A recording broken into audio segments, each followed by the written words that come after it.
Good morning, everyone. Microphone check, screen check. Looks like everything's working correctly here. Good, good. All right. Welcome. Hopefully everyone is able to rest up, get ready for the day ahead, all that fun stuff. As always, before we jump on the left side of the screen there, make sure to read through the Live Trader Morning Prep PDF. Very important to go through and understand everything that is inside there. The music is crazy loud. Let me turn that down a second. Jeez. All right. Just a quick note for you all before we jump in today. Please keep in mind that the YouTube broadcast does have between a 5 and 30-second delay, depending on where you're logging in from, which will definitely impact the timeliness of what I may be talking about at any given moment.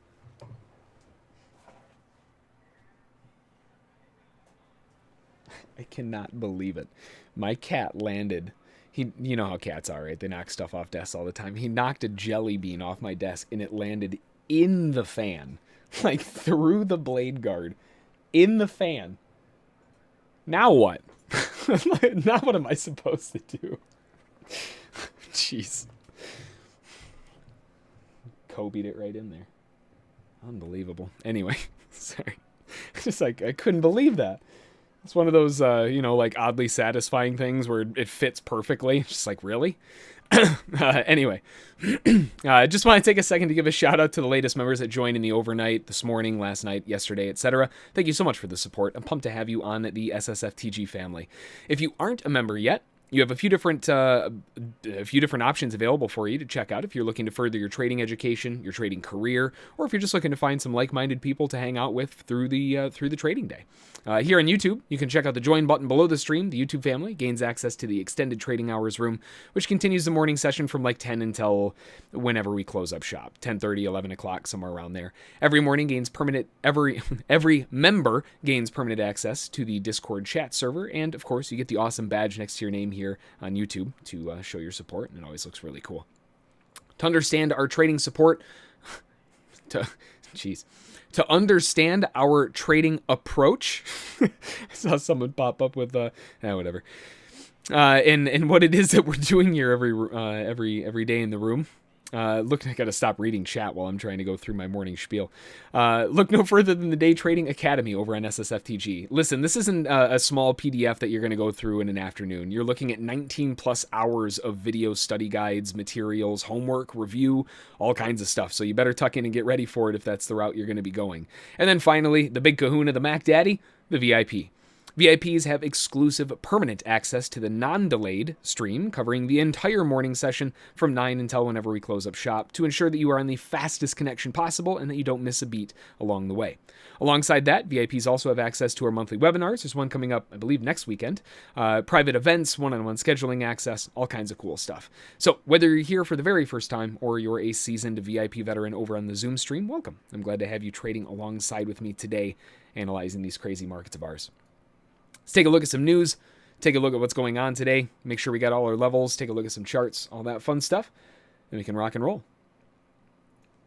So, don't forget to grab your morning DP levels. Those are posted for you this morning on the major 7 markets that we take a look at. Along with that, looking at the news calendar for today, we can see that we did have some 8:30 news this morning with the initial jobless claims, Philly Fed manufacturing indexes, and then the medium Philly Fed employment. Really, what we're dealing with right now is kind of the ramifications of what happened yesterday on FOMC. With all the reports and everything, the markets just got absolutely smashed.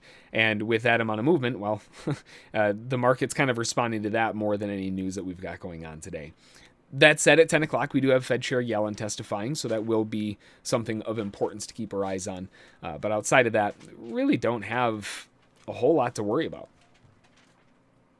on the news calendar there. So let's get that out of the way. Take a look at the bigger picture first and work our way across. Obviously, some of these have detached away from the DPs this morning. Golly.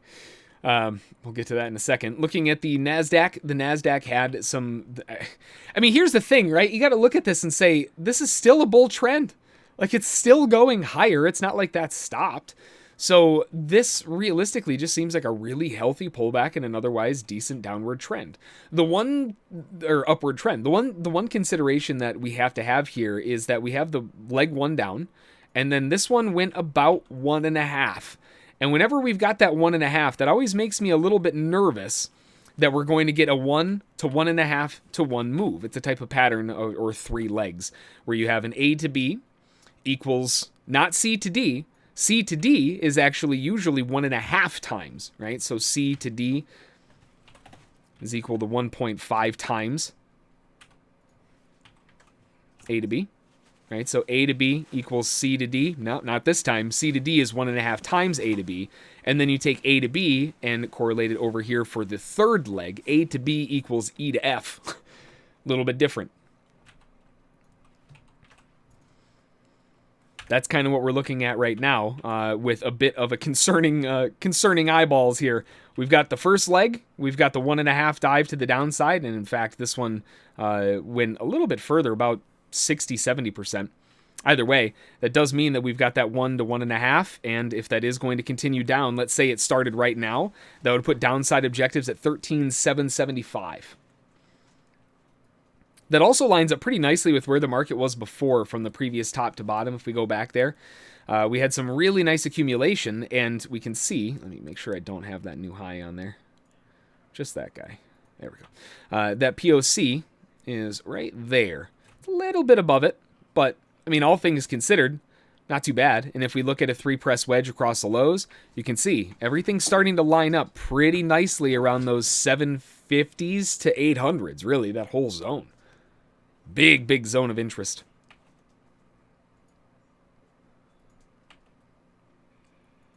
Especially if it turns right now. Sheesh. Over on the S&P, man, the S&P is really tough to try to get the bears going, huh? We did have that range low, and the range low was kind of the concern to see if the buyers wanted to support it. It did bounce there a little bit. If we zoom in a bit closer, you'll notice that that did have a gigantic wick and a bounce on there. So technically speaking, it did bounce off of it, but not very strong at all before just kind of dive bombing all the way back down through. So given this kind of range-bound sideways failure, really, it's failure to get going, although they tried, now we're back underneath it, and look where we're holding resistance. That's a definitive problem, right? That's where all of the buyers wanted to try to hold up. Why is it holding as resistance? Now, it doesn't necessarily mean that it can't go further up, but this looks like a really nice twin reversal off a potential high, and right now is where swing shorts are going to be entering in because their risk is incredibly small. Their risk is, I mean, it looks like this. The risk versus their reward. Like, just at the nearest target, it's already at 2 to 1, let alone some of the larger objectives down here.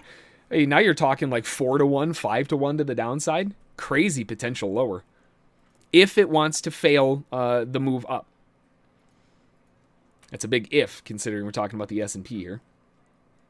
Over on gold. Ooh, lordy. On gold, getting absolutely pummeled. It was looking like they were trying to hold that 3-press low, and even with that giant dive bomb to the downside, it stopped it. I mean, to be fair, it did stop it. Not for very long, though, before rolling back over, and now it's just gone catatonic to the downside. This is very obviously parabolic. If you were to bait, I mean, this is the definition of parabolic. Literally, like out of the textbook. That's a parabolic curve. So given that this is a parabolic overhaul, massive drop to the downside, realistically, the market's trying to find some zone of support. You do have to zoom a little bit further out to find that support, but if we zoom out, we can see here again, similar to what we were talking about in the NASDAQ, it's hard to call this, you know, a bear trend right this second. This could very easily V-bottom and go out of here. That said, this is very obviously a strong move down. I'm not saying that the bears don't have control.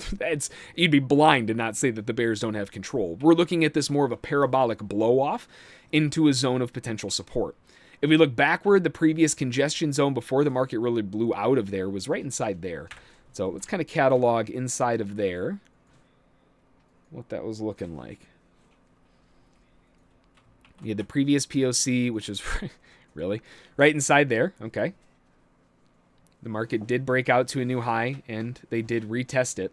Now, the one that actually kind of stands out, because they did have the break and the retest, and it already kind of defended, I'm kind of curious if that one's already sort of done, and they want to go to the next one down. What does this next one down look like? once it'll let me draw it up. Yeah, see, this one broke, but it never pulled back. That makes a lot more sense for the market to want to pull back to 47, 48.50. That's a ton of unfinished business down there.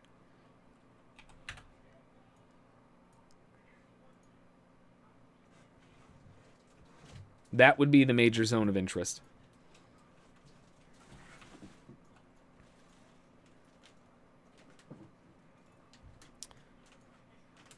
We'll see. Yep. Over on crude oil. Crude oil, for the most part, still, man, just nonstop to the upside. With this amount of bullishness, really, I mean, the big thing, like we've been talking about, is waiting for the bigger pullback. Eventually, we'll get one. We're going to have to start jumping out to like a 60-minute chart. Sorry, my cat's just on destruction mode today. Trying to get a continuation to the upside with L1s, L1s, L1s, L1s, L1s, L1s, all the way up. There's been nothing more than L1s. Typically, with that kind of aggression, the first time it pulls back to an L2 is like a flash sale, and everybody goes screaming back into the upside. Now, is that going to happen every single time? No, especially not with a market that loves doing V-tops, V-bottoms. But this isn't the NASDAQ. This is crude oil. And so far, this, I mean, it's hard to not say that it doesn't like V-tops and V-bottoms, you know? It shares some similarities. Will be interesting to see if there is some support off of the L2, but if there is not support in the L2s and it starts digging into the 3s, there's a very good chance that we're going to see it keep going down 4s, 5s. The last shelf structural support's in the 4s, right? That's the last time the market really held up before that giant window opened up right here. And that's where the problem is, because if they start breaking through that 65, game over. There's nothing else to hold the market up. They better hope they hold it. Let me get that back to a 15-minute. Over on the euro continuing to just get absolutely master blasted to the downside. We've got a -2 deviation lower, a huge blow off. Again, it's parabolic. The definition of parabolic. Well, actually not on this one. This one's kind of gross from the definition point. It kind of juked over and then just shot down. That might be more fitting of breakout territory than reversal, but than pullback. But either way, if we're looking at this from the perspective of the bulls, the problem is the bulls don't have anything left. The last structure was left behind over here on settlement. I mean, we've got some little micro levels in here, and maybe that was a balance point of a POC of sellers getting stuck on the way up. But let's see where the POC is. If it's in the middle, that'll help us. Nope, it's up at the top. So there's nothing really here to support the buyers if they start breaking through this -2. If they start breaking through the -2, they might have like a -2.5, just looking back at this previous structure. But, I mean, we're already below 1.2. You want to talk about a psychological loss of a level. Yikes. So, I mean, it feels like the euro's kind of staring off the edge of a cliff here. Doesn't mean that when gold money comes out, they tend to go into equities. Generally speaking, yeah. Gold is kind of the shelter market, per se. Not always, though. I mean, FOMC, weird news, that can definitely throw things off. Looking at Bitcoin, mostly sideways. We just got a little bit of a range. They tried to break above the highs that failed. It looked like it... I mean, it really looked like they had a shot to try to break this aggressively lower, and they lost it right here. Doesn't mean that the bear trend is done, necessarily, but it's not going to be as strong anymore. Now we're probably looking something like this. Maybe we find completion around the 37,000s. So, bear trend for a little while. Ethereum, it's just kind of grinding. There's not really anything happening. In the near term, I mean, it's a range. That's it. We don't have anything else. Got a little bit further to go till the range lows, 2,300.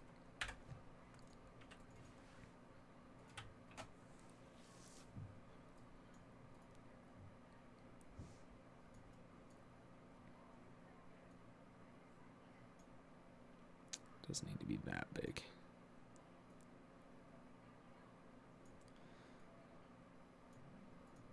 There we go. All right.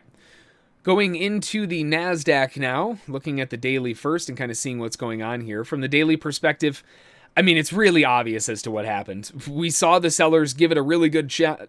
It didn't work. They gave it a shot. It didn't work. They missed the shot, and they're out of ammo. We saw that miss of ammo with a higher low, reconfirmed again with a POC breakdown failure. I mean, we've been talking about this forever. We know that this continuation to the upside has been coming.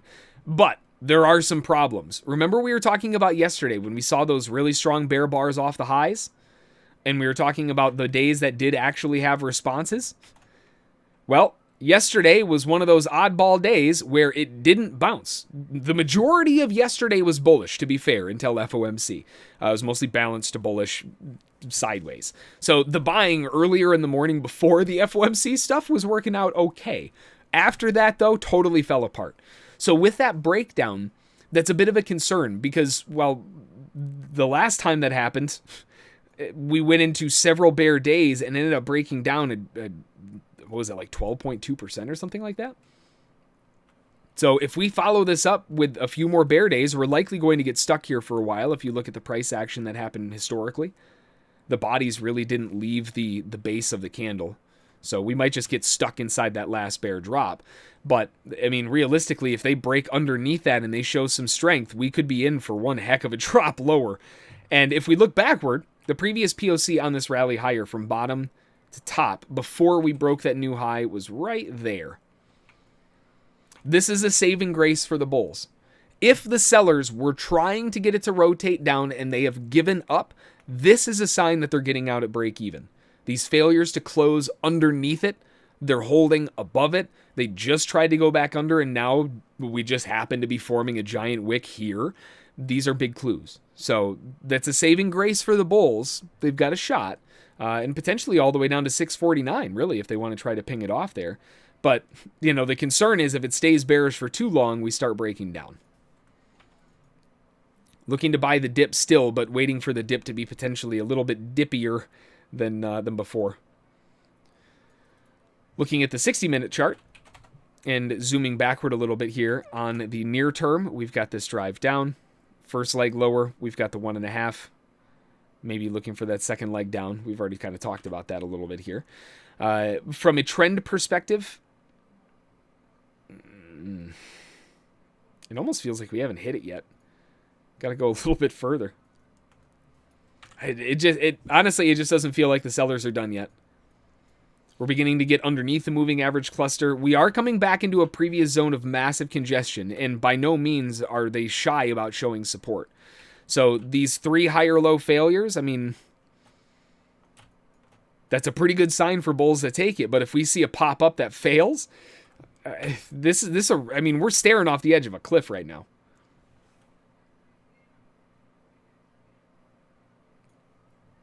We'll see. 15-minute perspective starting from the top and working our way down.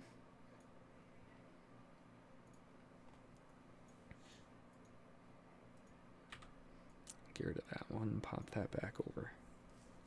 There we go. All right, so the previous POC, 14,060. And man, talk about... I mean, I know it's in hindsight after that giant rally higher, but do you see what they did after that failure back down? Look at that little wiggle. You happen to notice where it wiggled? Mm-hmm. I'm watching you, NASDAQ. Now, after we have these 3 higher lows, chances are we have probably shifted the POC down. Ooh, we haven't yet. Even after development? Nope. Still full developing POC, still way up at 14,060. That's a big deal. No POC shift means that bulls don't necessarily have anything. 10 minutes until the open.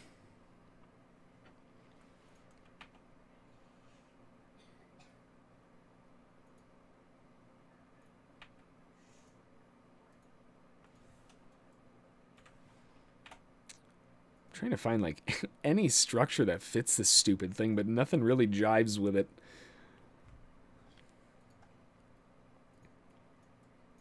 All right.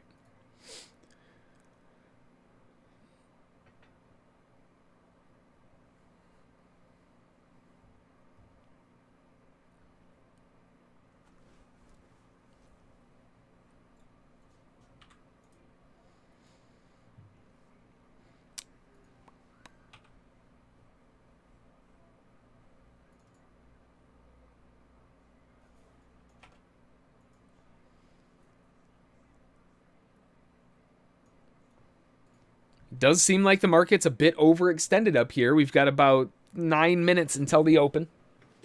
A little bit of time that.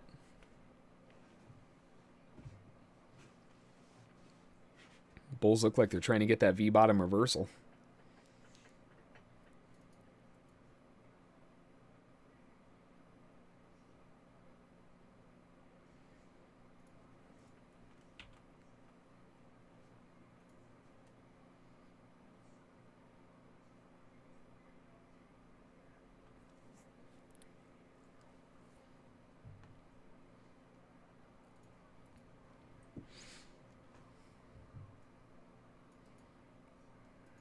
It's just kind of hovering up here. It's not really doing much.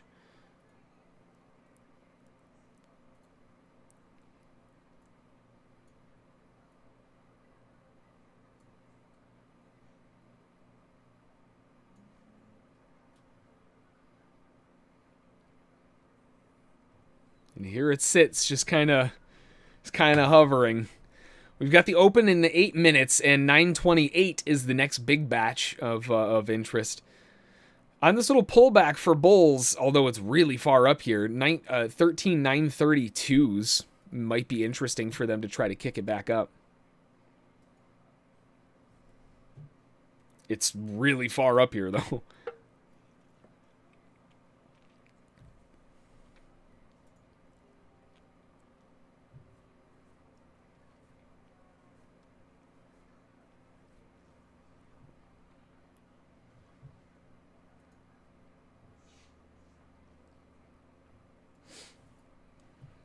Quick little tap into those 32s.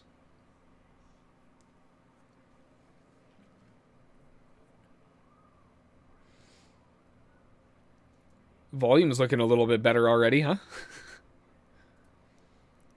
So in general, a POC shift down is bullish. Context, and I'm sure you could almost hear that coming out of my mouth before I even said it. Context first. A POC shift down or up is totally irrelevant if you're in the middle of nowhere, right? You've got to have context that fits a reason why the POC would shift.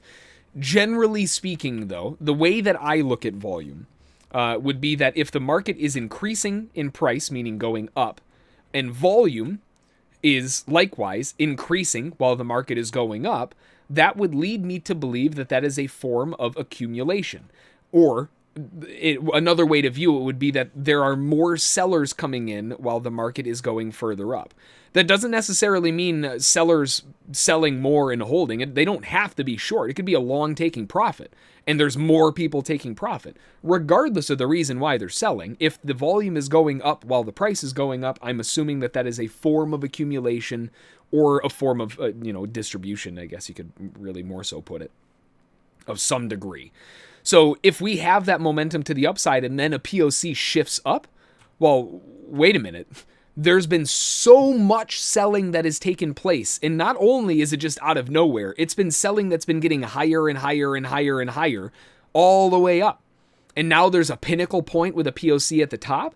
If the market respects that and it starts churning back underneath it, I have to assume that sellers have taken over. Or another way to look at it, because it's always good to play devil's advocate, not necessarily sellers taking over, but buyers losing interest. They've sold everything they have. They don't have anything else. So now they have to accumulate and start the phase over in the other direction. So whether it's a lack of buyers' interest or sellers taking over, it doesn't matter. The market should, generally speaking, go down if the POC shifts up in that and the market is responding to it underneath. Caveat: if it fails to go lower and breaks back up, if those were shorts, that's a problem, right? And you can kind of build a story off of that. So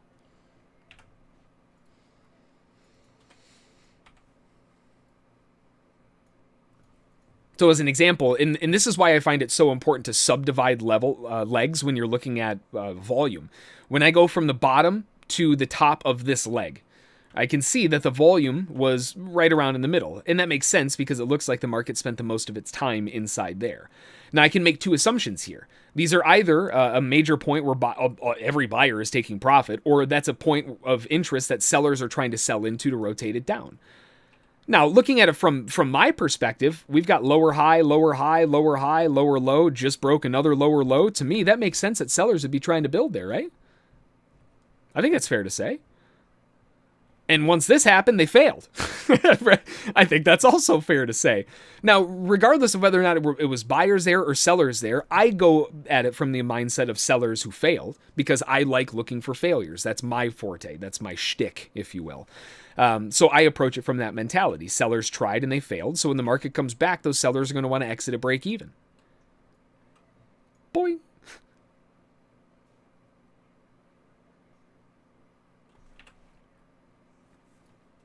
So you can derive a lot of story from where the POC lands and how the market responded to that. As an example, if I go from the bottom all the way up here, chances are the POC will be, ooh, it's not up there. Let's go maybe one more candle. Not enough. Okay, and that's a really big clue. So they didn't have enough to shift the POC up here. And by not shifting the POC, that means that the sellers didn't take enough control for the market to fall down and potentially reverse. So that means that buyers are still potentially holding. They haven't exited everything they have. New sellers haven't entered into a new averaged up position. So when it comes back down to that previous POC, context tells us that that would be a bullish bouncing area. Obviously, hindsight it was. But you can see how you can build a story off of that information. Just volume by itself, you can derive a huge amount of information from to build the story. You don't need all of the other things. It just helps when they all line up, you know. 928 around the corner here.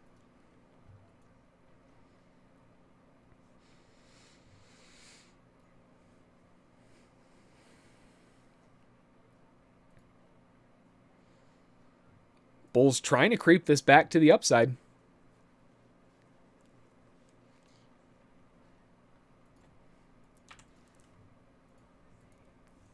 Technically speaking, we have higher lows all the way up. So this is all part of the same, if it is a retrace, part of the same retrace, and the POC's in the middle. So again, here we can derive another piece of information. If these are sellers who have been building in, their average is here and the market is above it. They're in a bad way right now. So if the market comes back to this and I see bullish responsing, that confirms my suspicions, my hypothesis. Sellers exiting at break even should cause a bounce strong enough to at least get a scalp from. So 13,910 just became a zone of interest. Not to mention it's at the high of the Euro session high. It's also congested with all the previous swing highs. There's a lot of interest there regardless, but...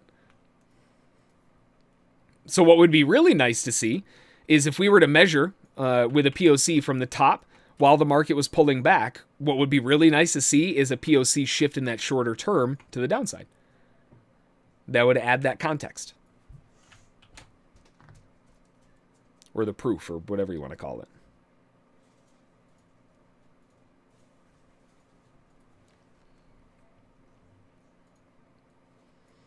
Here comes the open right around the corner. We got about 30 seconds. I'm going to grab a drink real quick.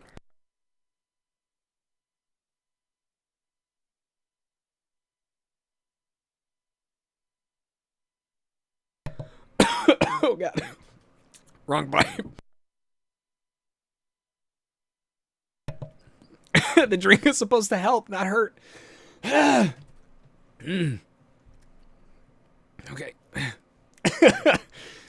Got a little bit more bullishness coming into the open. Let's see what they want to do. S&P is opening inside gap down. Looking at the context of what happened yesterday, a lot of sellers were probably thinking, wow, man, you know, this leg to the upside, do I really want to be the first one to the party? Let's look at what the POC says. From the bottom to the top, just the leg from the bottom to the top. POC, where? At the high. See the difference? Look at the resistance that it created later on. I didn't even include that next high in there. They popped the POC to the high. When the market fell back underneath it, sellers took control. And as long as it doesn't break above that high, they've got it. Now they're trying to come back up, irregardless of what happened in the overnight. We have an inside gap down. And we're coming back up to settlement. Ooh, lordy. Big jump to the upside.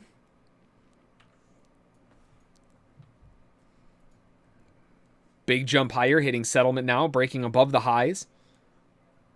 Massively, massively overextended on the top.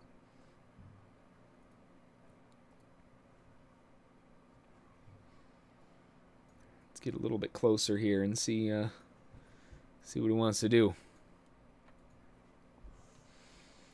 We've obviously got some pretty good bullish continuation. I'd like to see a quick little dip back, maybe down into the 60s here. That's pretty nice. Yeah. Nice little spot for the bulls to try to kick it back up. Beautiful. Quick little snap. Bulls might still have continuation, but we've already kind of completed an objective. You'll notice how late I got into that long. It wasn't like right below the previous bull bar or something. We had to give that one some time. It hit the objective of settlement. I can't be the first one to the party after that. Unfortunately, for me at least, the party took off without me, so let's see if they want to give me a chance to get the party started again. Bulls are trying. Really nice bull bar to the upside. Ugh. All in one, huh?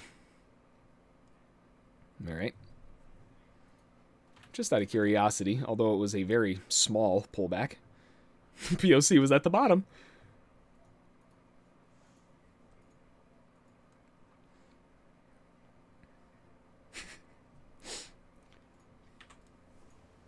Funny how that works. More bullish continuation, but all these bull bars are so huge that it's kind of difficult to do anything with.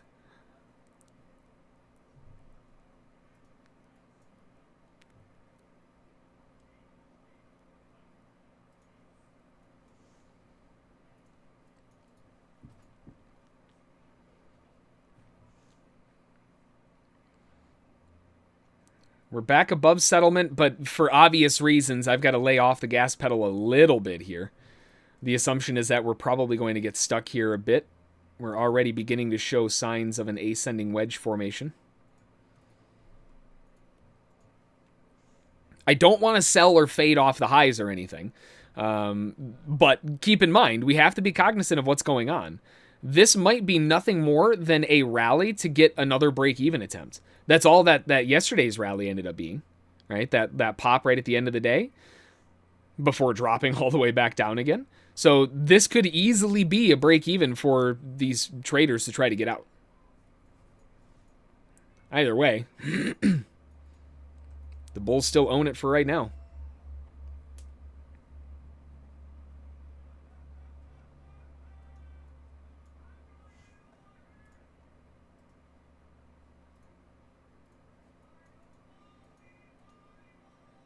More continuation to the upside? Jeez. There are like no lows breaking.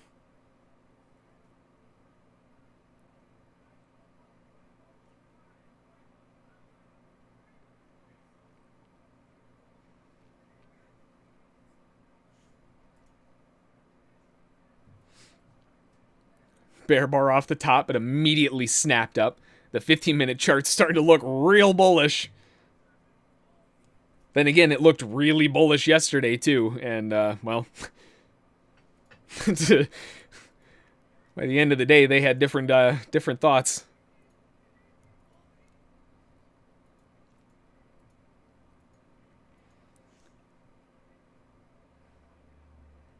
First 5-minute candle is almost done.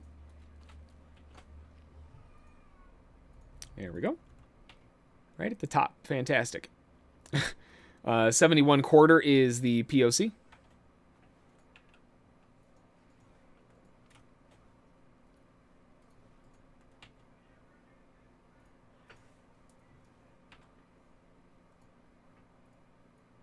What the heck is happening? What just popped up all over my chart? What is this stuff? What are you? I don't know what all those lines are. I don't want to delete everything, though. Hang on. Let me see if I can figure out what those are.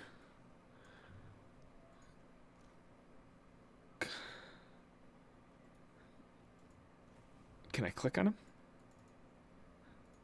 No, I can't. So they're a drawing. Ugh. Oh, they're not. What?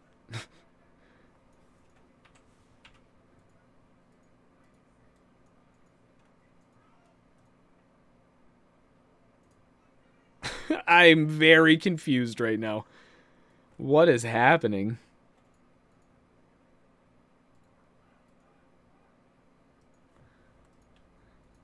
Okay, cool. I'm just gonna rock some extra lines today from somewhere. Not entirely sure from where, but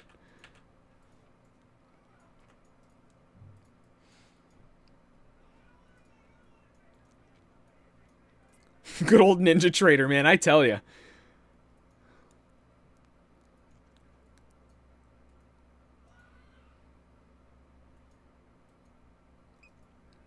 Just made a video a couple days ago about how to fix an error message, and now this.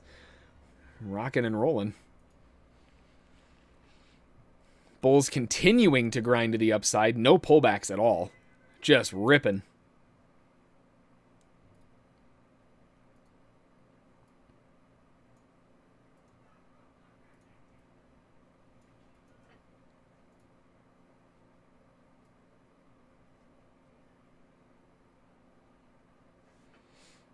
The concern now being that the market has gone so extensively high, we're back up into the 14,000 zone of interest, that this might, again, this might just be a break even, that it goes screaming all the way back down. But what's to stop it from jumping another 60 points, you know? What a crazy move back up. BTFD.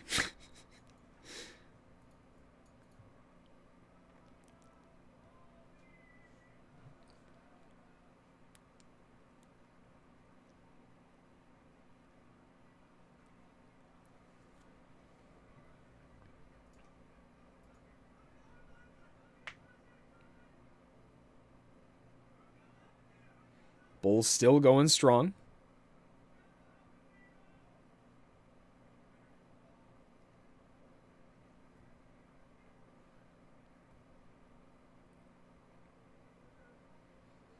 Totally separated away from everything now.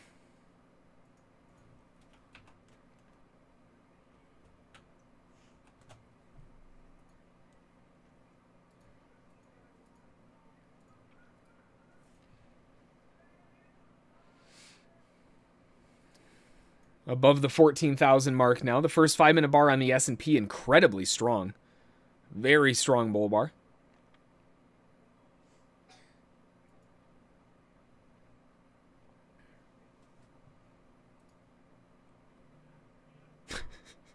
Sheesh.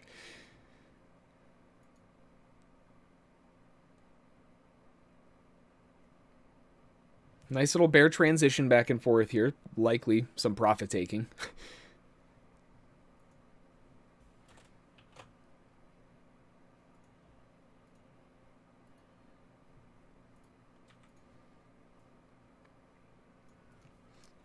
Yeah, I mean, I'm kind of afraid to draw anything on the chart now. I don't even know what these lines are coming from. I wonder if they're... Can I go... Ah! I don't know what they were, but... Oh. Well, that's sad. I just deleted all my DPs. Crap! Why were they showing up like that? Ay, ninja. Ninja.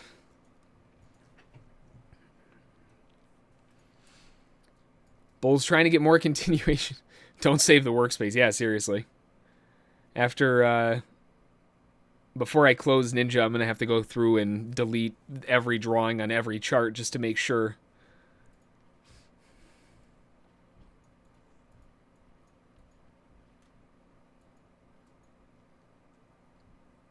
NT8's buggy still. Seriously, isn't that ridiculous? Like, when did it come out now?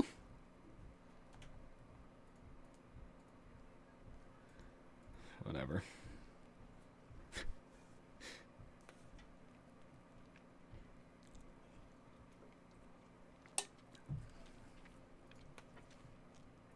Nice bullish continuation up again.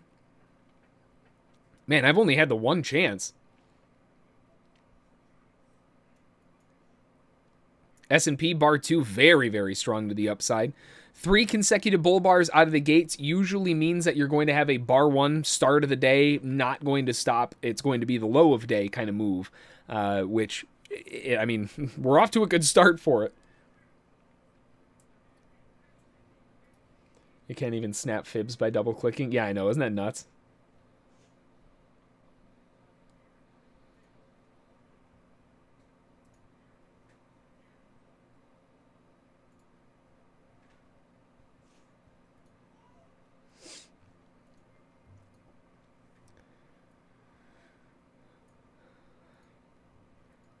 But hey, at least you can add more than like 8 fib levels now, right? So progress.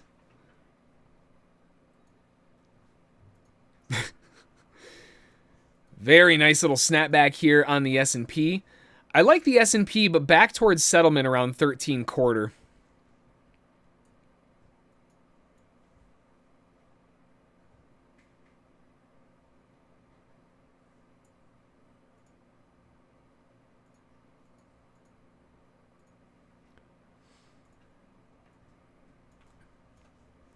Actually, let me just make these a little bigger. There we go.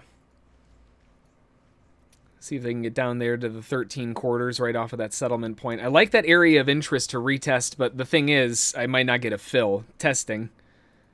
Okay, filled. 14.25 the objective, although you could easily see buyers wanting to go for more. I just typically scalp the S&P. It's more my thing there.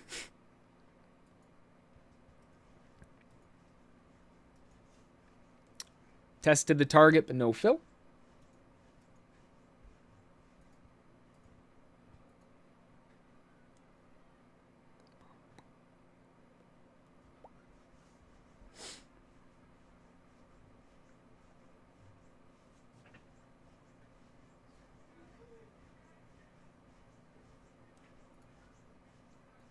Okay.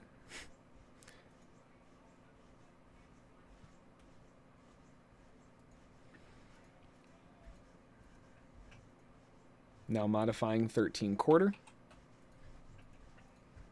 It hit the target and it didn't get a fill either.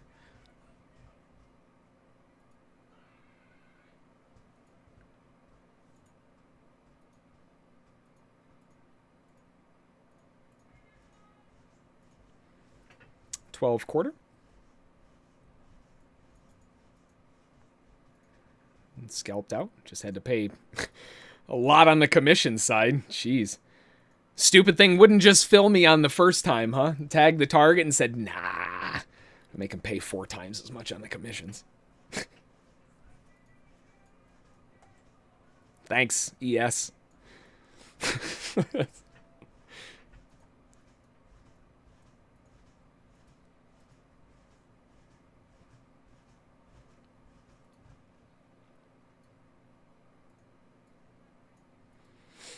And just like that, now the market's diving down pretty aggressively.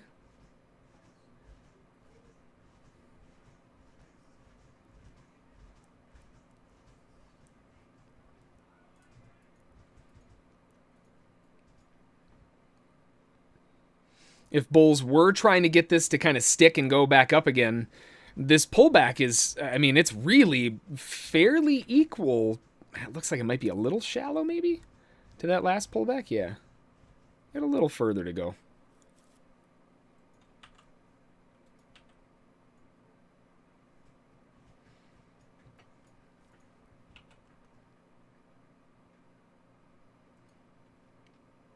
Off the lows, we've got the L4, which rotated up into an L3. And since then, we haven't had anything until just now with the L1. Typically, if we've gone from 4 to 3, I'd prefer a 2, but with that strong of a move, we might just have 1, and that's it. So swing buyers will be buying this L1 for a continuation back up. This strong of a leg down would lead me to believe that we should get a second one, although V bottoms are no stranger to the NASDAQ. I wonder if that's why I've been having that issue on these. It's the old DP levels are messing things up. I bet that's what it is. All right, NASDAQ getting a bit of a continuation bounce off of the top of L1. If buyers were buying just at the top of L1, as an example, with a stop at the bottom of L1, then their target's 2 to 1 back to the highs. It kind of fits.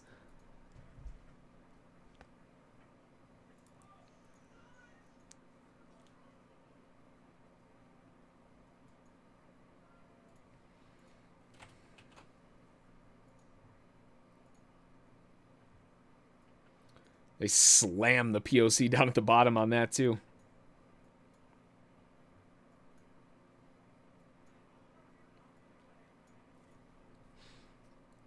See if they can grab a little test back into the 93s, 90s, somewhere down there.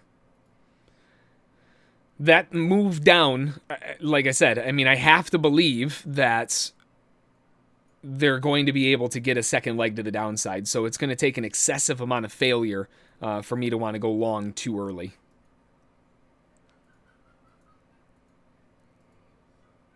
These bull bars aren't helping, that's for sure. Bar 3 on the S&P essentially took everything bar 1 did, bar 1 and 2 did back.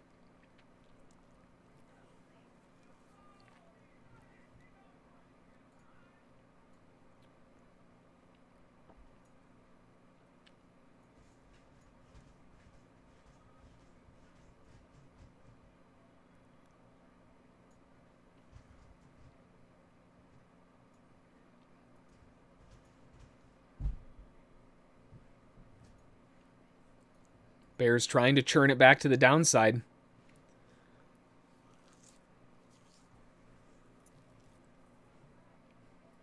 Remember where we are. Don't get caught up trying to short. I want to find areas that shorts are trying and they are failing in. The modified POC, we've got to break back above 14,001.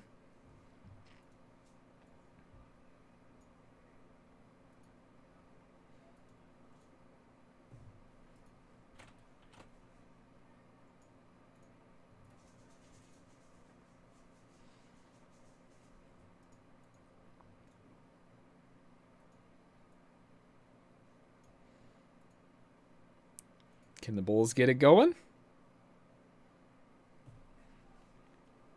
They're trying. 14,001 is the modified POC.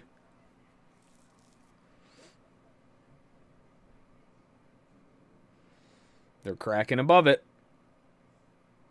Bull bar closed. POC shifted.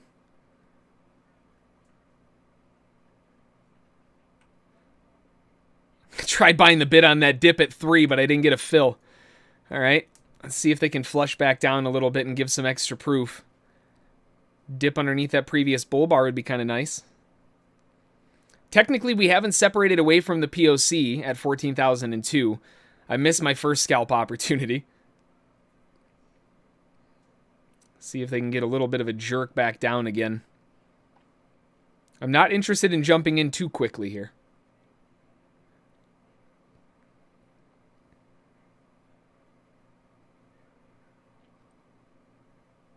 Bear bar back down.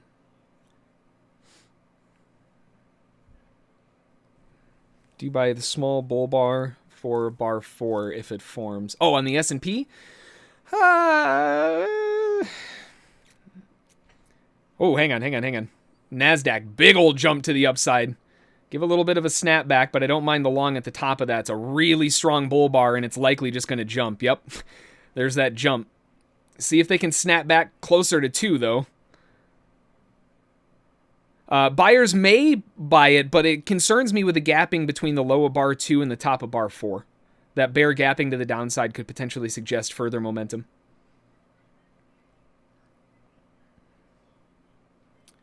Dang, really? No pullback. I grabbed it for the quick snap up into the high volume node up here, into the 11s, and I thought for sure they were going to bounce back off and maybe even re-trigger underneath the 7s, but man, they just floated right back up onto the top, huh? Okay, a little more. Nice little pop down there. Beautiful! Woo! Oh, man! Snap! Right back up to the top.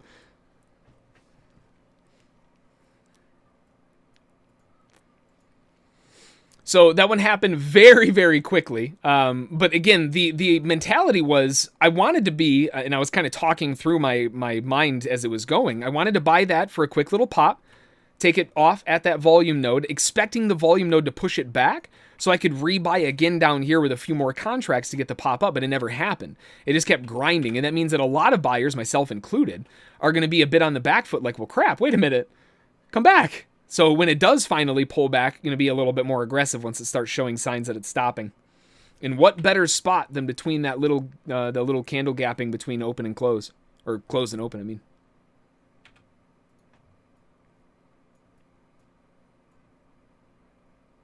And it was the L1 bounce. So we've got an L1 bounce, which means that they're not climbing the ladder. That means that this could just keep going L1 over and over and over and over and over again until the cows come home. Or we get a deep, deep pullback back to L4 to reset. Ones and twos are back on the menu. Preferably more on the ones. See if we can get a little bit of a snap pullback down into like maybe the 17s, 18s, but oh, it's like a twin reversal up at the high. Oh, it's really gross up here.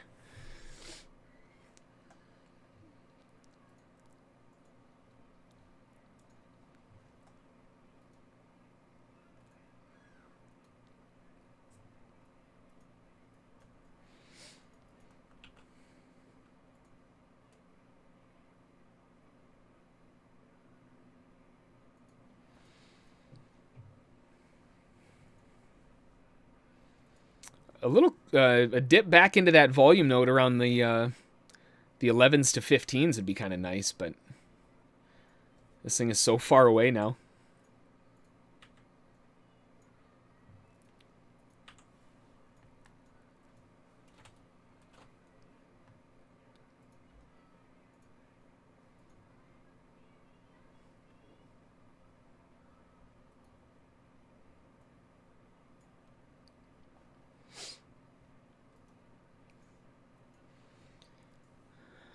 All right, here we go.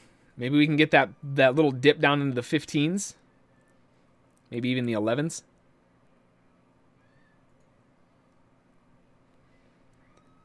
From the bottom to top measurement, we have a top-weighted POC that the market has currently tried churning underneath. But remember, this is a very bullish market.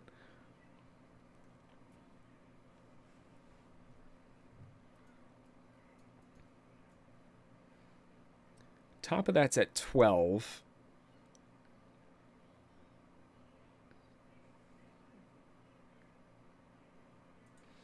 See if the S&P can pop up to 15 before I start fading it back, because that gives me room to fade back to settlement.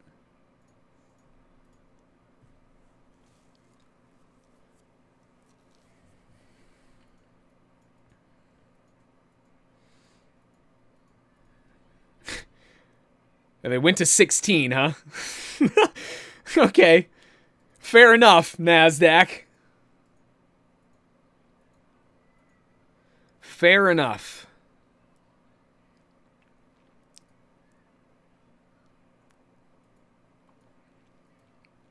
You'd think I'd learn by now. John said 15 should probably front run. Nice pop back to the upside again. I can't believe that.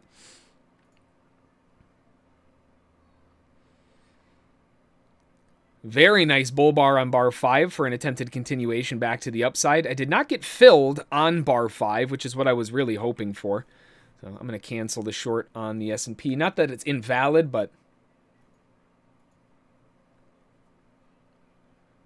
definitely, Dave. Have a good one. For everyone who's ducking out going into 10 o'clock, have a great day. I hope you had a great trading day already. If you have any questions, we do have 10 o'clock around the corner, which is when we shift over to the extended session. So feel free to get those questions in. We'll get those covered for you.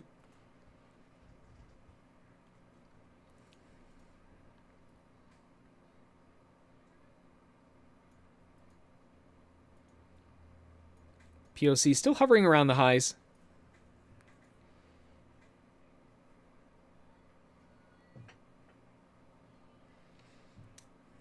Looking at the NASDAQ, that 14,060 looming up here. And remember we were talking about before? There's no POC shift.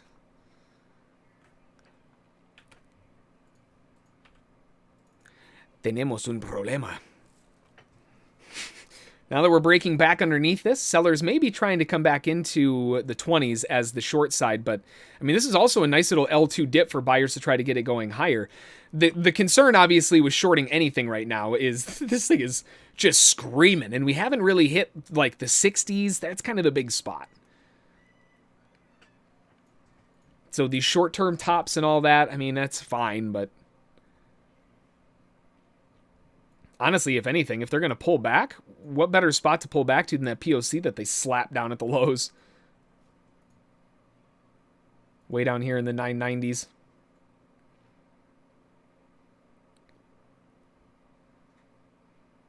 Or the modified POC before a break higher up at 14,002. Or that ginormous bull bar there. I mean, that's a good start to it. I wish that would have trapped some bears, though. Man. 10 o'clock right around the corner. Don't forget, we do have Yellen testifying at 10, so be careful.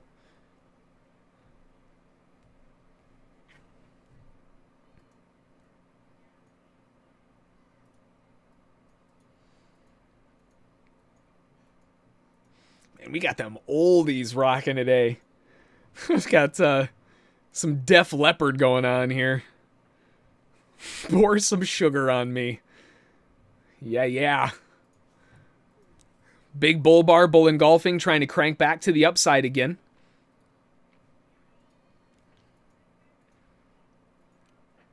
I do not want to buy way the heck up here. A lot of times when you get a bull engulfing candle and it pulls back in on itself, it ends up being a failure. So it's either going to go or fail. It didn't really set up the way that I wanted it to, and by the time it closed, it was at the top. Might have a secondary opportunity, though, if we can trigger in the sellers underneath the 26s. Likely, a lot of sellers tried underneath that last bear bar, and if they got stuck underneath that, they're going to be trying to average up to get out. 10 o'clock around the corner.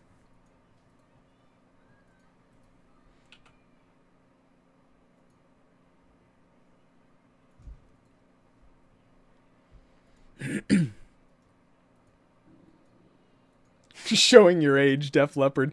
Hey, man, I remember when I was a kid, my mom brought me to a Def Leppard concert.